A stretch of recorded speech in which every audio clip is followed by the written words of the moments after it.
¿Qué tal? Buenas noches, buenas tardes, depende de dónde nos estén mirando. Vamos a estar conversando hoy en una entrevista fuera de ciclo, porque no está ni en el ciclo de Jotka ni en el ciclo Partidos Jotka. Vamos a estar conversando con Andrés Castillo. Andrés Castillo es abogado, es político ecuatoriano, es secretario general de Jotka actualmente.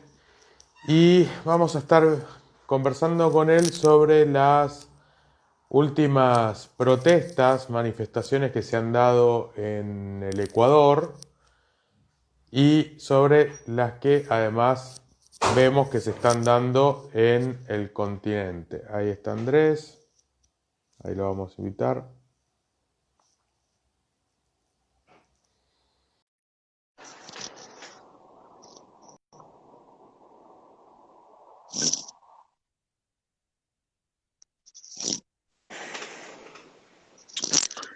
Buenas Estamos. noches, doctor. ¿Cómo le va? ¿Cómo anda usted? Buenas noches, mi querido amigo. ¿Cómo estás?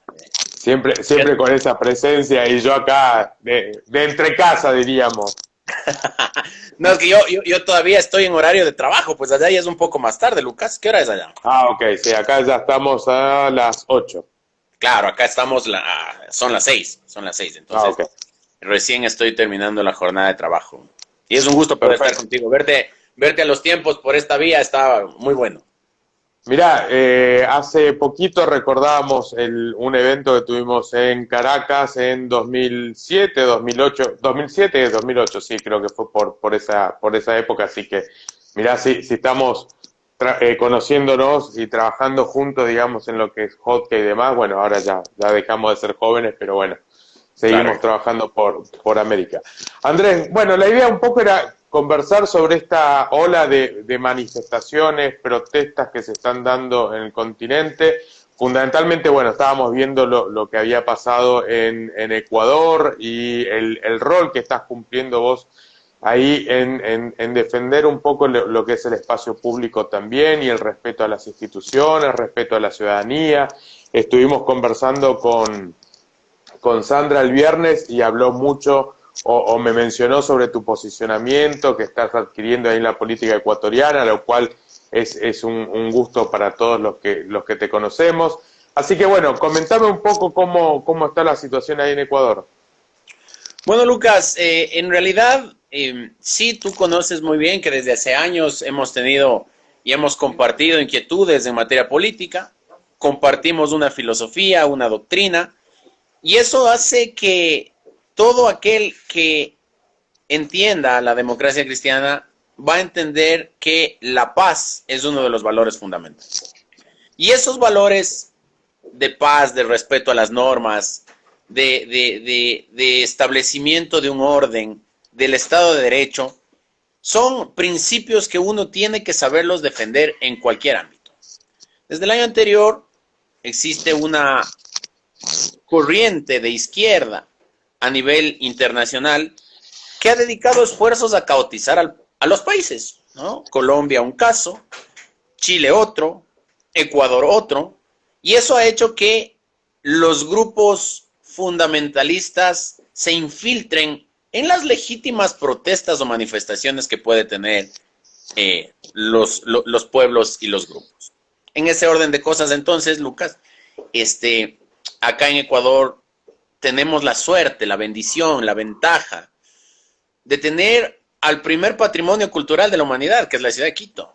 La ciudad de Quito no es una capital cualquiera, es la capital con el centro histórico mejor conservado de América Latina, quizás el más grande de América Latina, el que tiene una belleza arquitectónica inigualable. Ninguna ciudad de Latinoamérica tiene los avances en materia histórica y cultural como tiene Quito.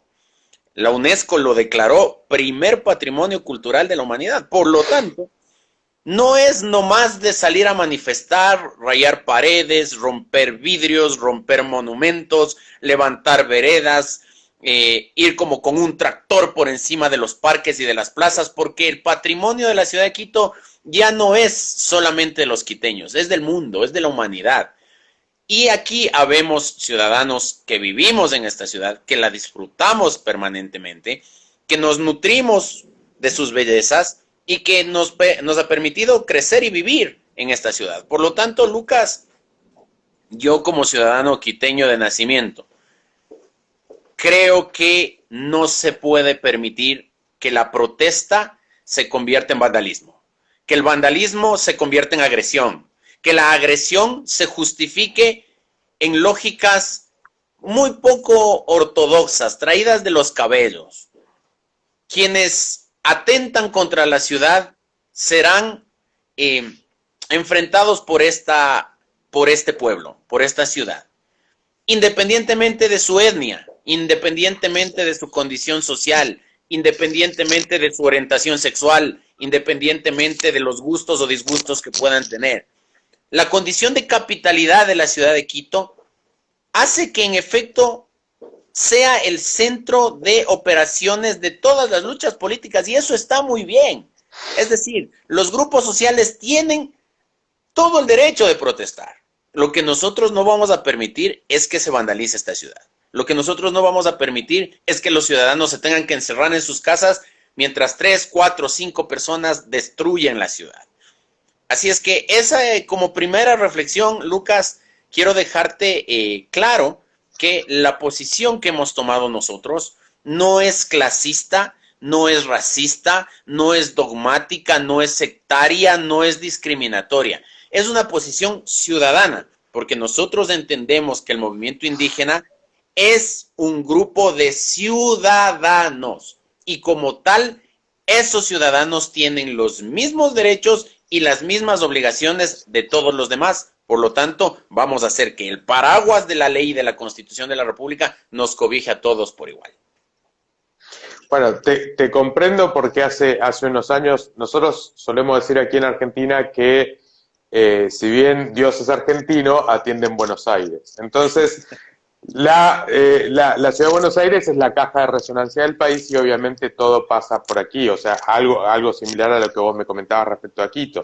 De hecho, no hace mucho tiempo, ante el tratamiento de una ley que trataba sobre la movilidad jubilatoria, destrozaron la plaza de los dos congresos y aproximadamente tiraron contra la policía unas 10 toneladas de piedra, para que vos te des una idea de lo que fue, y obviamente después todo eso lo pagamos los que vivimos en la ciudad de Buenos Aires, porque después toca reconstruir la plaza. Claro, estamos hablando de una plaza, estamos hablando de todo que puede ser reconstruido, no estamos hablando de monumentos históricos, o estamos hablando de construcciones históricas o patrimonio cultural de la ciudad y demás, si bien obviamente eso no quita que, porque no es patrimonio, no hay que respetarlo.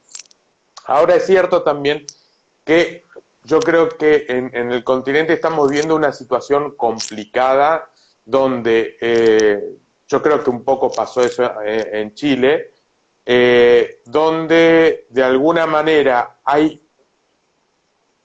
la pandemia creo que lo ha profundizado en algún aspecto, donde hay muchas necesidades y muchas broncas contenidas, donde hace falta solamente una chispa para generar esa disparada de violencia, donde muchas veces ni siquiera es una cuestión de protesta, es una cuestión de romper por romper, porque no me gusta lo que tiene el otro o porque necesito descargar esa impotencia que tengo contenida, sea por cuestiones sociales, por cuestiones económicas, por cuestiones familiares y demás. Lo hablaba creo que el otro día con Sandra también, el tema de cómo aquello que se jactaba Maduro en su momento de las brisas bolivarianas que recorrían América, y un poco vos lo traías a colación con el caso de Colombia también y de Chile, bueno, donde mucha gente ha hecho alusión a que hubo grupos infiltrados, digamos, en las manifestaciones y demás. Pero ¿qué es lo que está pasando en América? Desde lo que está pasando en Ecuador, ¿tiene que ver con esto que estoy planteando? ¿Hay algo que no hemos sabido responder o es otra cosa totalmente distinta? Que tenemos en el Ecuador un importante grupo de la población que todavía sigue creyendo en el socialismo del siglo XXI. que a pesar de que los símbolos y los líderes del socialismo del siglo XXI han fallecido políticamente, hay un grupo de viudas que permanentemente les están llorando y les están reivindicando. Y esa reivindicación del socialismo del siglo XXI ha tenido la habilidad de inocular a las luchas sociales. Lo que pasó en octubre del año pasado, si bien es cierto, fue una movilización indígena, un levantamiento indígena en contra del retiro del subsidio a los combustibles que había planteado el gobierno. Pero de ahí a que, por ejemplo, en el marco de las manifestaciones haya un grupo que ingrese al edificio de la Contraloría General del Estado y vaya directamente al departamento de control donde estaban los expedientes de los casos de corrupción de la época del correísmo, ya hay una distancia enorme, ¿no?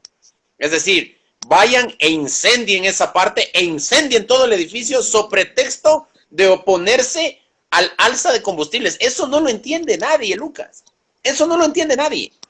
No quisiera meterme en lo que está sucediendo en Chile, pero si es que estamos a días de una consulta popular en donde se pretende hacer un referéndum de un texto constitucional en el cual se busca que se cambie el modelo económico y social del país, quienes han propugnado esa consulta popular salen el día domingo y despedazan el centro de Santiago.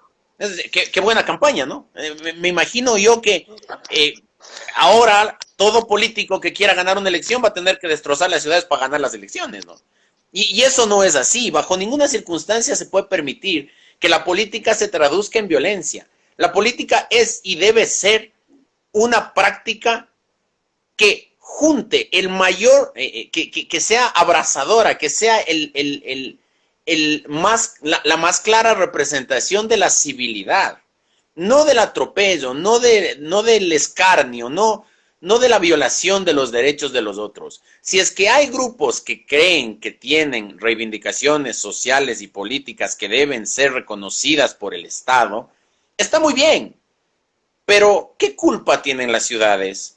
¿Qué culpa tenemos los habitantes de esas ciudades? ¿Por qué nosotros tenemos que encerrarnos en nuestras casas con miedo porque el gobierno no encuentra otra mejor solución que declarar el estado de excepción y el toque de queda para los habitantes de la ciudad de Quito, por citarte un ejemplo, mientras que los dirigentes indígenas, encabezando una movilización reivindicatoria, destruyen la ciudad?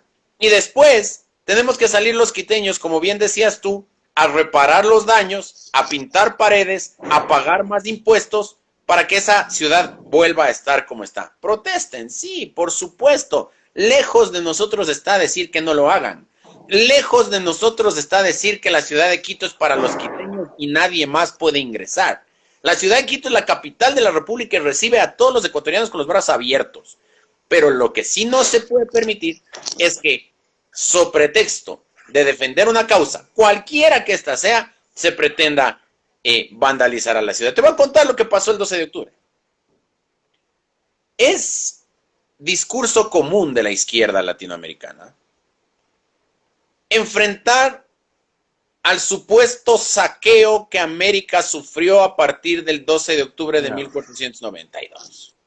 Es decir, en lugar de reivindicar el encuentro, el mestizaje, el reencuentro de la raza, de la especie humana en ese día, hay grupos que no olvidan lo que pasó hace 500 años, ¿no? O sea, yo no sé si habrán, si es que tendrán facilidad para olvidar a sus exparejas, ¿no? Porque si no olvidan lo de hace 500 años, yo no sé si es que pueden olvidar a sus exparejas. Me imagino que les viven stalkeando en el Facebook, ¿no?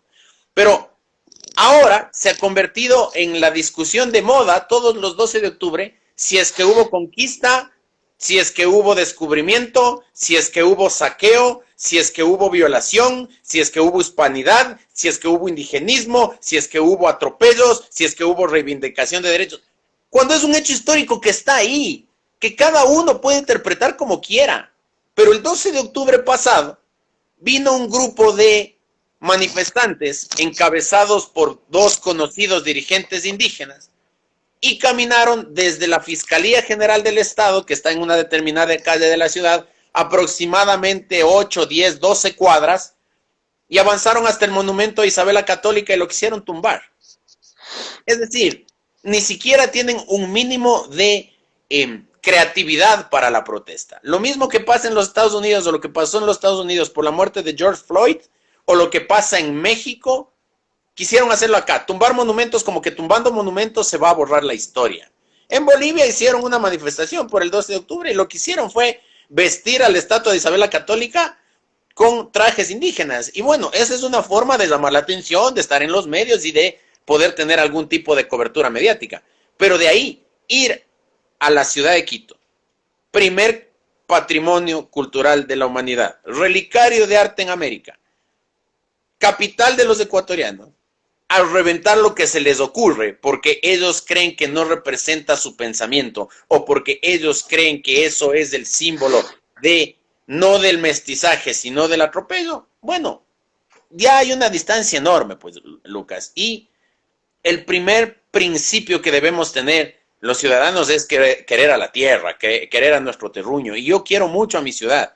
Quiero mucho a la capital de los ecuatorianos, porque aquí crecí, porque aquí nacieron mis hijos, porque aquí me quiero morir y porque aquí quiero que se mueran mis hijos.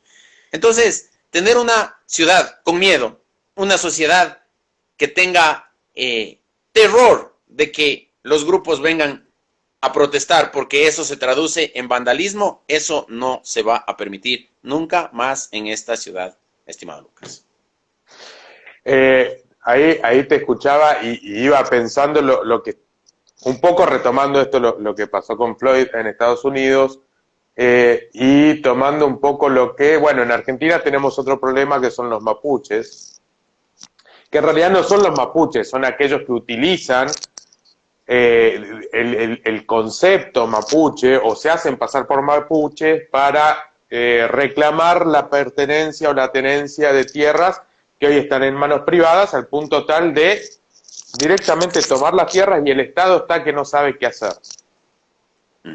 Y esta reflexión o este pensamiento que se me venía ahora a la memoria tiene que ver con esto que vos planteabas recién. Hoy hay una política que no se anima, creo yo o entiendo yo, a meterse con determinados temas. Pero no se anima incluso cuando el Estado de Derecho da toda la razón para que eso suceda. Es decir, yo me pregunto, y esto venía a colación esta pregunta, yo entiendo que hay una presentación judicial, si no tengo mal. No sé si vos hiciste una presentación judicial. Sí, una denuncia. La pregunta es, esta denuncia, si bien es cierto que tiene que ver o gira en torno a la destrucción, al ataque a la ciudad, etcétera, etcétera, pero en el medio están los dirigentes indígenas con esa reivindicación histórica y demás. ¿Qué crees vos que va a ser la justicia, o mejor dicho, el Estado ecuatoriano avanza igualmente en torno al Estado de Derecho o ya empieza a jugar con lo políticamente correcto y bueno, no, porque son dirigentes indígenas y la gente puede creer? Porque viste que hoy vivimos en un mundo, no me acuerdo quién lo llama, la generación de cristal, donde si vos insultás a alguien está mal. Ahora si vos lo rozás, y no, ya se sienten inmediatamente agredidos, entonces se genera toda una manifestación y se genera todo un problema en torno a eso. Entonces vuelvo a la pregunta. ¿Cómo crees que se va a tratar el tema en Ecuador? Porque vos seguramente vas a tener gente que va a decir, sí, defendamos Quito, de estas situaciones particulares que no tienen que ver con la ideología y demás, sino con el resguardo y de protección de la ciudad, y vas a tener a los otros donde te van a decir seguramente se está persiguiendo a los dirigentes indígenas por sus reivindicaciones, etcétera. ¿Cómo funciona en Ecuador esa situación? Porque acá nadie se anima a meterse con los mapuches. La gente ha sido extremadamente paciente en la ciudad de Quito, Lucas. El año pasado se toleró todo lo que sucedió. barricadas, árboles tumbados, veredas rotas, edificios incendiados, la ciudad cerrada, todo con mallas, vallas, etc. El centro histórico lleno de grafitis, lleno de piedras, lleno de golpes. La justicia con respecto a lo que pasó el año pasado o el año anterior, poco avanzada. No hay todavía autores, cómplices y encubridores. Se atacó a los bienes públicos, se atacó a personas, se atacó a periodistas, se secuestró gente y poco se ha avanzado con respecto de eso.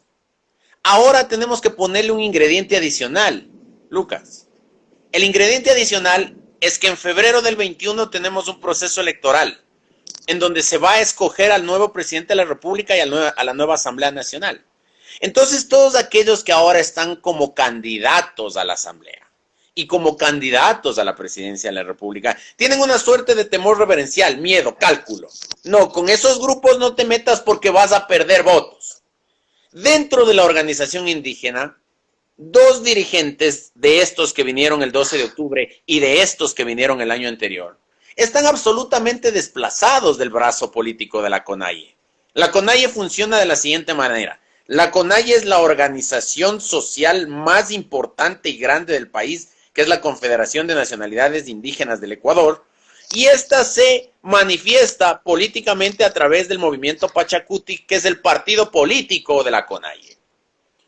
Ahora que ha venido el proceso electoral, los dirigentes de la CONAIE, que son los dirigentes del movimiento social, se quedaron fuera de las listas. No participan en el próximo proceso electoral. Y hay una clara división en el movimiento indígena, porque el que es ahora el candidato a la presidencia de la República por el movimiento indígena, entiendo que a estos dos señores ni siquiera les contesta el teléfono. Entonces, hay problemas desde los otros partidos políticos que por no tener, por cálculo, no activan absolutamente nada con respecto a estos temas. Y a la interna del movimiento indígena tenemos dos dirigentes sociales que aspirando a ser candidatos no pudieron ser y lo que buscan ahora es deslegitimar la imagen de quien está representando al movimiento Pachacuti. Y la ciudad de Quito en el medio. Y los ciudadanos en la mitad. Ahora, felizmente, por lo que hemos hecho con un grupo de ciudadanos, la Fiscalía ha tomado otros bríos. Yo tengo que reconocer que existe la predisposición de avanzar. Yo no quiero decir con esto que la Fiscalía le ha tomado particular atención a este caso, ni mucho menos, no. Pero creo que estamos cumpliendo los tiempos que la ley establece para el proceso investigativo. En materia penal, Lucas, lo importante no es tener la razón. En materia penal, lo importante es que te la den. Que tú tengas las suficientes pruebas para que te den la razón. Y lo que sucedió el 12 de octubre, la semana pasada, tiene vasta prueba e información pública y privada de quiénes estuvieron ahí, de cuáles eran los movimientos que reivindicaron el ataque, de aquellas personas que tienen direcciones dentro del Facebook o en las redes sociales en donde han sacado un hashtag que dice yo fui y se tapan con un pasamontañas para pretender vender la imagen de que no solamente son los pueblos y nacionalidades indígenas, sino es un grupo también de ciudadanos que acompañaron a ese acto. Entonces, la Fiscalía tendrá que identificar quiénes son los que participaron en ese tema. Tengo que decirte algo más. No tengo claro cómo funciona en Argentina y en nuestros hermanos países, pero tenemos ahora un proceso penal que divide los delitos en los delitos de acción pública y los delitos de acción privada. Los delitos de acción pública son los que necesitan exclusivamente la vindicta del Estado ecuatoriano a través de la Fiscalía. Es decir, la Fiscalía tiene que actuar de oficio. Y hay otros, los delitos de acción privada, que para que se pueda activar la jurisdicción penal, tiene que ser el afectado el que inicie el procedimiento.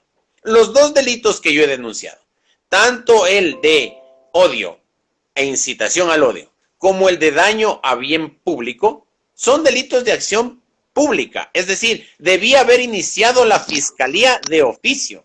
¿Qué es lo que pasó, Lucas y amigos? Que la Fiscalía, primero, que estuvo se vio sorprendida por el hecho. Y segundo, la Fiscalía está llena de trabajo por la cantidad de actos de corrupción que se han venido presentando durante la época del correísmo. Y lo que es más triste, mi estimado Lucas, las que se han dado durante la época de la pandemia, en donde hemos tenido ilustres ciudadanos que se han dedicado a vender medicamentos con sobreprecio, a vender medicamentos que fueron donados por otros países para enfrentar la pandemia, a vender con sobreprecio fundas para cadáveres, a hacer acuerdos, pactos colusorios para tumbarle al Estado en contrataciones de emergencia sin cumplir los procedimientos con sobreprecios elevadísimos. Entonces, claro, la Fiscalía está preocupada de eso y los otros casos han quedado como en un segundo plano. Pero obviamente lo que nosotros pretendemos hacer es que encendamos la llama del civismo, de la protección por la ciudad. Yo no he hecho un llamado en ningún medio de comunicación ni a la rebelión, ni a la guerra civil, ni a la confrontación violenta. Yo he invitado y les sigo invitando a través de estos medios a quienes nos están viendo a que hagamos un pacto ciudadano para enfrentar a los violentos con la ley en la mano, Lucas. Yo mañana daré información y te pido por favor que estés al pendiente de qué es lo que vamos a hacer a los ciudadanos para proteger a la ciudad de Quito. El día jueves está anunciada una movilización. Hay temor, hay preocupación entre los ciudadanos, pero nos vamos a defender sin violencia, nos vamos a defender con la ley en la mano y sobre todo respetando el derecho a la protesta. Esperamos que quienes protesten respeten el derecho que tenemos los quiteños y los que vivimos en Quito en general a vivir en paz y con tranquilidad. Traes el tema de corrupción. Eso yo creo que a lo largo y ancho de América la pandemia ha de alguna manera dado o abierto la posibilidad a muchos gobiernos en el marco de las emergencias sanitarias y demás digamos, hacer algunas cuestiones, porque la corrupción no es solamente de Ecuador, está en toda América y nosotros nos hemos encontrado con casos de sobreprecios en alimentos y demás, pero bueno, eso es harina de otro costal. El tema venía por la consulta, mejor dicho, venía por el lado de ¿hasta dónde crees que el correísmo, si bien es cierto que Correa fue en la sentencia fue confirmada por la Corte y demás, no puede ser candidato, hasta dónde el correísmo puede estar queriendo generar una situación de conflicto con miras a las próximas elecciones, de alguna forma enturbiar las próximas elecciones en Ecuador, teniendo en cuenta que no falta nada, faltan 4 meses, un poquito más? Ellos calcularon bien, pero la calculadora les resultó sin pilas, Lucas. Ellos manejaron todo para que Lenín Moreno sea el presidente de la República.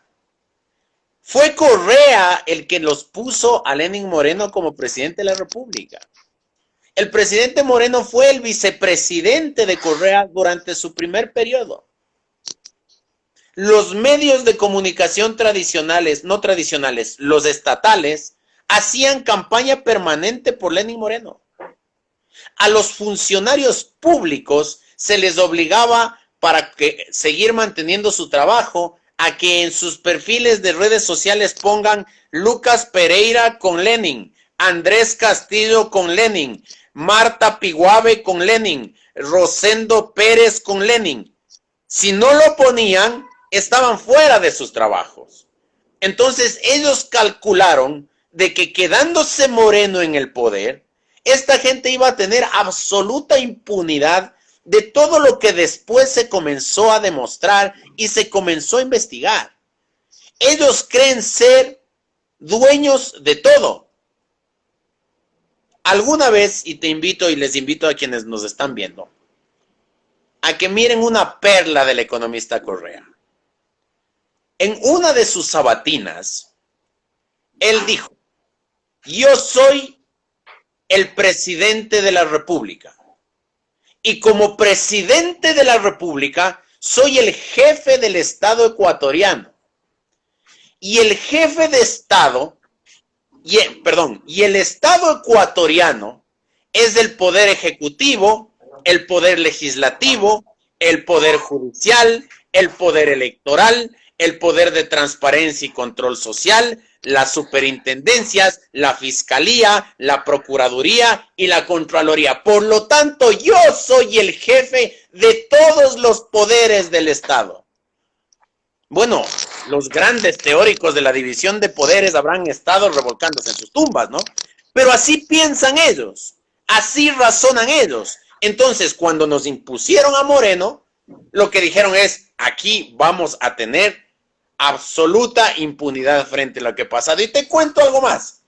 A tal punto llegó la bronca entre Moreno y Correa, que en algún momento determinado, el presidente de la República, el licenciado Moreno, en una entrevista pública dijo que cuando él era representante de las Naciones Unidas para las personas con discapacidad, mientras estaba viviendo en Suiza, llegó Correa después de un viaje a una gira que hizo de Europa y le había ido a invitar a que sea el candidato a presidente de la República por el movimiento Alianza País.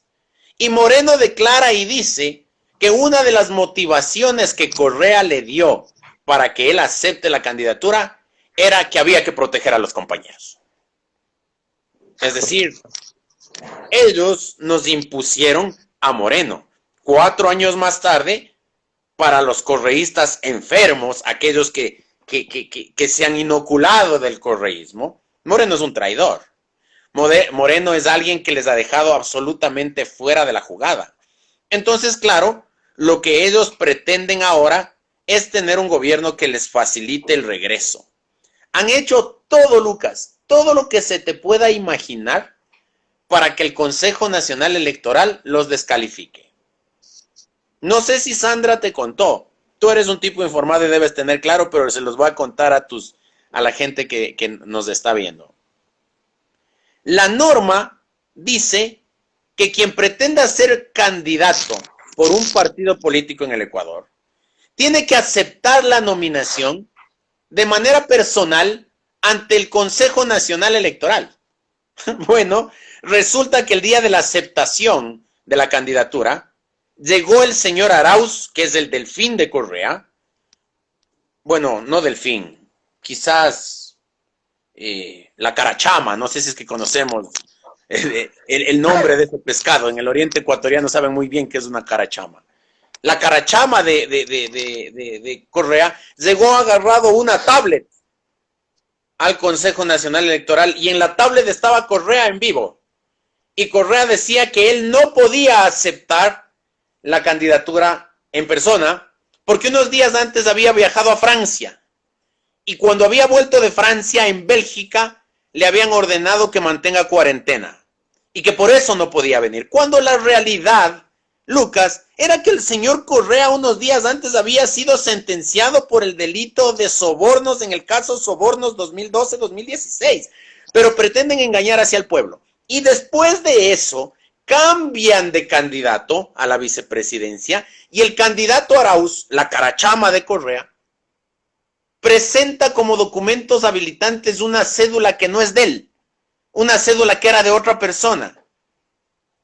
Por lo tanto, no cumple con los procedimientos y claro, si es que el Consejo Nacional Electoral decía no se puede calificar esta lista porque no ha presentado la cédula de ciudadanía, enseguida saltaba el escándalo político. Claro, a la revolución no nos quieren calificar porque nos tienen terror en las urnas y bla, bla, bla, bla, bla. Los típicos discursos de la izquierda, ¿no es cierto? Pero aún así están en un proceso de que va avanzando la calificación de esta lista y yo espero, francamente, espero no equivocarme y el 8 de febrero estar conversando contigo diciendo ha perdido el Ecuador y ha ganado Arauz. Pero yo espero, francamente, que esta lista se inscriba y de una buena vez en el Ecuador tomemos conciencia de la importancia del voto y tomemos conciencia de lo que estamos enfrentando para los próximos años y sea cualquier otra opción la que obtenga los resultados electorales que el país necesita. Lucas. Perdón, Andrés, pero me dejaste la puerta abierta a la siguiente pregunta. ¿Qué te pareció lo de Bolivia el domingo? Que era previsible. Porque, digamos, en algún punto tiene que ver con esto que vos estás planteando ahora. Sí, pero es que hay muchas diferencias, pues, Lucas. No seré yo quien defienda a Morales. Le considero otro boy del grupo este del Foro de Sao Paulo. Pero hay que reconocer varias cosas. Primero, Arce fue el ministro de Economía de Bolivia que mantuvo unas arcas públicas saneadas, que dejó un ahorro del país que le ha permitido enfrentar la pandemia con solvencia, que hizo que el país crezca económicamente a puntos que nunca había crecido Bolivia en su historia. Hay actos de corrupción en el gobierno de Morales, pero ni punto de comparación con los actos de corrupción del gobierno de Correa. Ni punto de comparación. Adicionalmente, la tragedia que vivimos en Latinoamérica es que alguien aparece en 2, 3 entrevistas de televisión o hace 2 o 3 movimientos que resultan mediáticamente potables y ya se cree presidenciable. Yo no lo conozco, no lo he seguido el proceso boliviano durante estos días, pero si la señora Áñez decidió renunciar a la candidatura, el señor Quiroga decidió renunciar a la candidatura como parte de un esfuerzo para enfrentar al socialismo del siglo XXI. Yo pregunto, ¿qué hacía ahí el señor Camacho? ¿Qué hacía el señor Camacho? Uno de nuestros buenos amigos que vive en Bolivia, voy a guardar el nombre que tú lo conoces muy bien. Yo le comentaba y le decía, oye, Camacho tiene que meter la cabeza en el inodoro y jalar la cadena, ¿no? Porque gran parte de la tragedia que está viviendo Bolivia ahora parte porque la gente, los candidatos no supieron entender hasta dónde les iba a alcanzar las sábanas. Pero, aun cuando Camacho no hubiese sido candidato, lo que a mí sí me ha dejado absorto es que si es que en efecto en los resultados oficiales se confirma que hay un 53% de votos a favor de Arce en una sola vuelta, pudieron haberle puesto al Papa como candidato al otro lado, que tenemos al frente a un pueblo boliviano que está con ellos, ¿no es cierto? Entonces, no te puedo decir mucho más con respecto a ese tema, sino que Morales ya no representaba esa corriente dentro de Bolivia. La imagen de Morales se deterioró por querer torcer la Constitución en favor de su candidatura. Eso generó el levantamiento del mismo pueblo. Eso generó la desidia del pueblo contra Morales. Hoy escuchaba en los medios de comunicación, porque felizmente tengo un sistema de televisión que me permite ver canales de todos los países, y estaba viendo uno de Bolivia, en el cual Arce decía que sí, que él es del partido de Morales, que Morales es un referente del partido, pero que él no sabe si es que Morales va a volver o no. Y si es que vuelve Morales, Morales no formará parte del gobierno, que es la hora de una renovación en el MAS y que el presidente es él. Así es que, bueno, veamos si no es el segundo Lenin Moreno en Latinoamérica el señor Arce. Y me sacaste las palabras de la boca. Yo entiendo que el movimiento de Áñez y de Tuto Quiroga y demás, yo creo que llegan tarde. Yo creo que los personalismos a veces ganan, opriman, mejor dicho, sobre el bien colectivo o el bien común, digamos, para ser más precisos a la doctrina demócrata cristiana. Yo creo que por ahí llegaron tarde en ese sentido. Ahora, a mí lo que me preocupa, o sea, tomo esto que vos estás planteando, a mí a veces lo que me preocupa es si lo que llega, por un lado, pongamos que va a ser distinto o una renovación dentro del MAS, aplaudiría, digamos, esa situación, pero yo me pregunto si no viene atrás una especie de lavada de cara o enjuague de toda la situación anterior. Por decir, si ganara Arauz en Ecuador, una cosa es que sea Lenín Moreno, 2, y otra cosa es que venga a generar, digamos, una especie de indulto a Correa que le permita el día de mañana volver a Correa al poder. O sea, mi preocupación es de ese lado, porque yo creo que el socialismo del siglo XXI todavía no hemos logrado a nivel continental, por eso de alguna forma, desplazarlo, y estos populismos de izquierda, que también los hay de derecha, tenemos a Bolsonaro por un lado y tenemos a Bukele por el otro, pero estos populismos de izquierda le han hecho mucho daño. De hecho lo estamos viviendo hoy en Argentina. Cuando pareció que se había superado una etapa, volvemos hacia atrás. ¿Cómo ves la elección entonces de febrero? Yo pienso que acá es absolutamente distinto a lo que pasa en Bolivia. En Bolivia fue la derecha la que se dividió y la izquierda la que se juntó. Acá es al revés.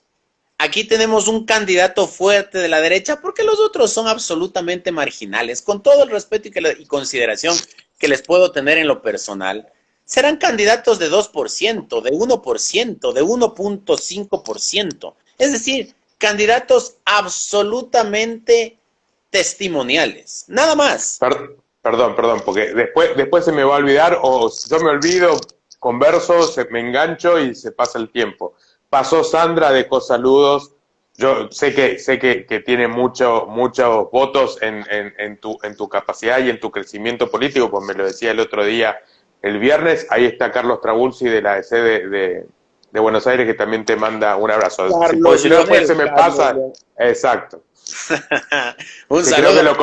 Creo que lo conociste cuando estuviste acá en Buenos Aires. Pero por supuesto, y fuimos a la casa de la DC, ahí cerca del parque donde está el Congreso de los Diputados. Exacto. Mano de la izquierda.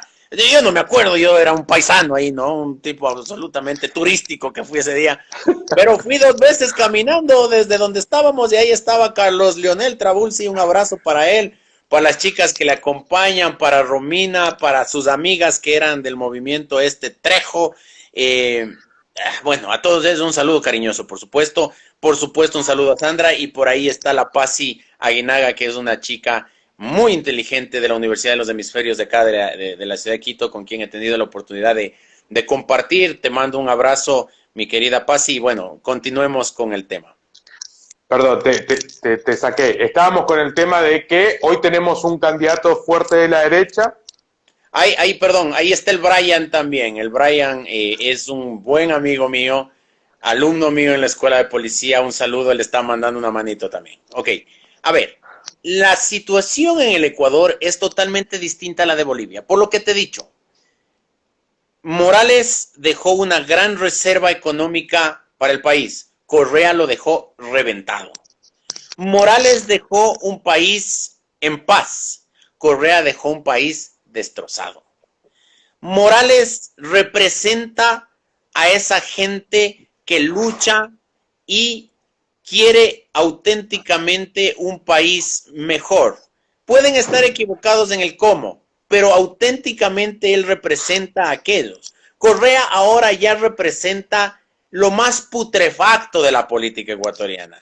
El chanchullo, el acomodo, el robo, la corrupción, el sobreprecio.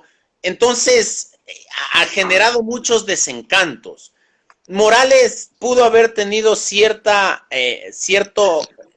manejo del gobierno, pero Correa fue absolutamente autoritario, perseguidor, odiador, clausurador, expropiador, cerrador. Y eso... Bueno, vos lo dijiste, Correa no fue el jefe de Estado, Correa era el dueño de Ecuador. El dueño de todo. Pero ahora como dice la canción del Puma, se cree dueño de todo, pero no es dueño de nada. ¿No es cierto? Y en ese orden de cosas,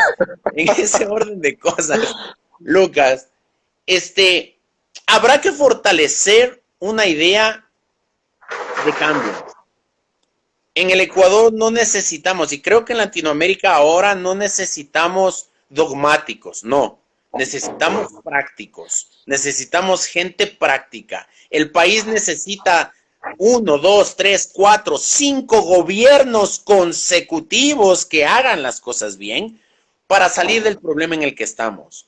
La crisis económica, sanitaria, social que tiene el Ecuador y ahora política es sin duda un mare magnum que nosotros vamos a tener que enfrentar con visión de estadista, no buscando amnistiar al expresidente, no buscando beneficiar a sus amigos para que judicialmente ya no tengan problemas. Aquí necesitamos un gobernante que, si bien es cierto, recorra el país y escuche lo que pasa, tenga claro un plan para el país, tenga claro qué es lo que tenemos que hacer.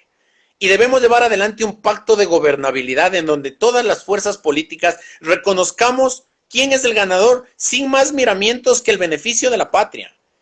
Para eso necesitamos un consejo electoral que garantice el proceso, la pureza del sufragio y que en efecto la voluntad ciudadana esté representada en las urnas.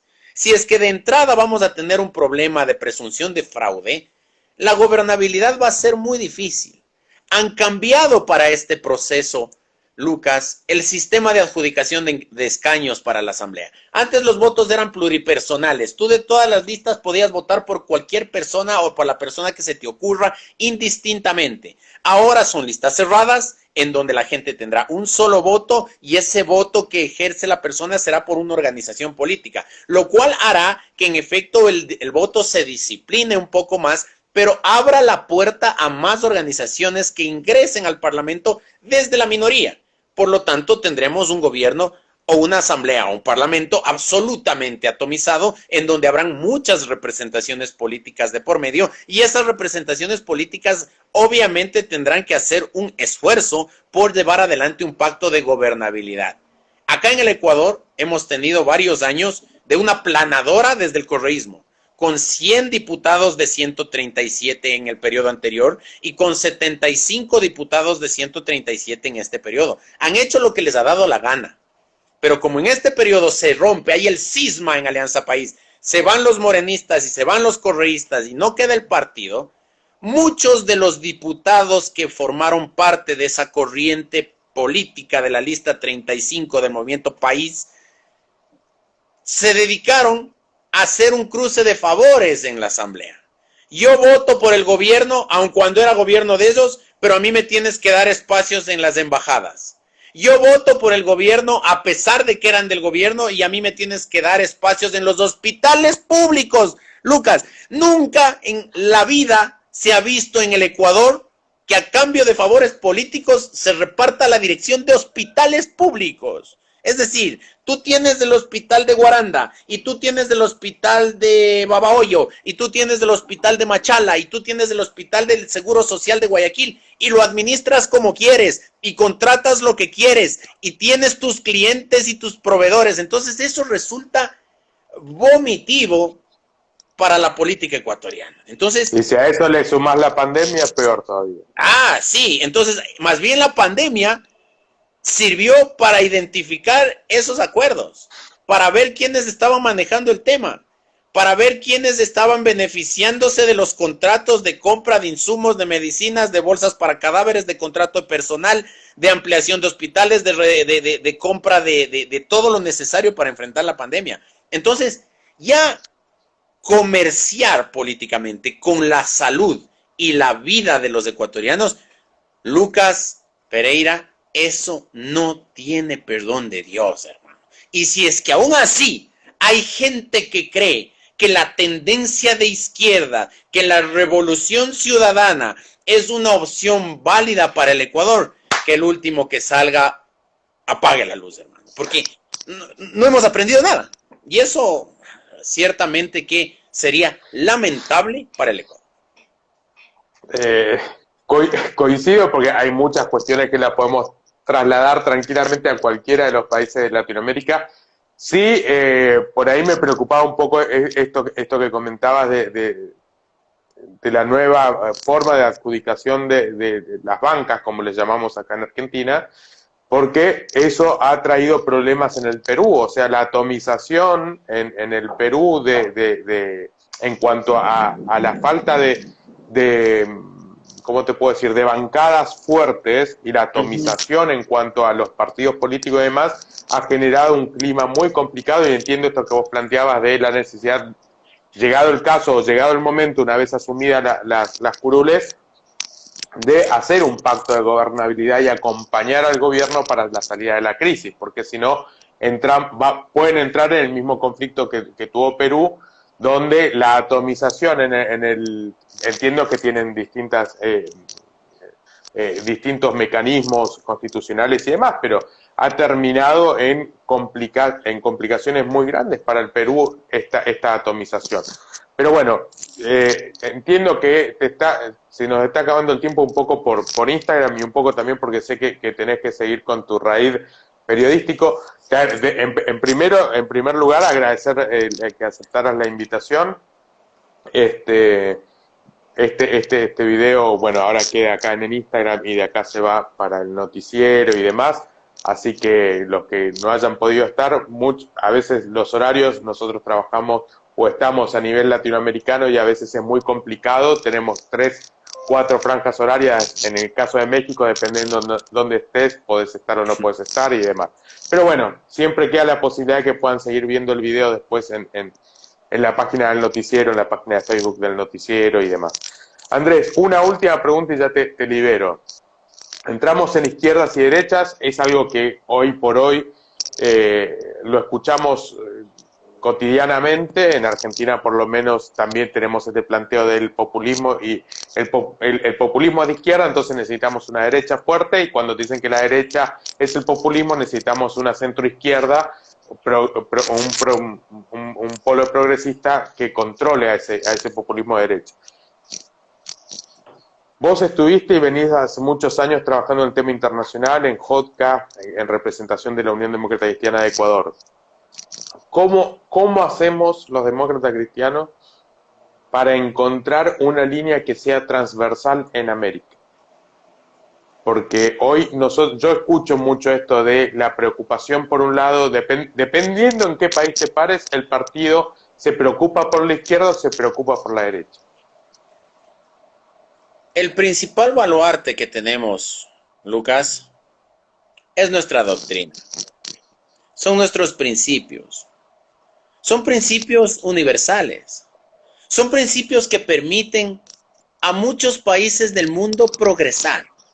Oye, el mejor ejemplo de lo que es la democracia cristiana en acción es la Alemania de la señora Merkel.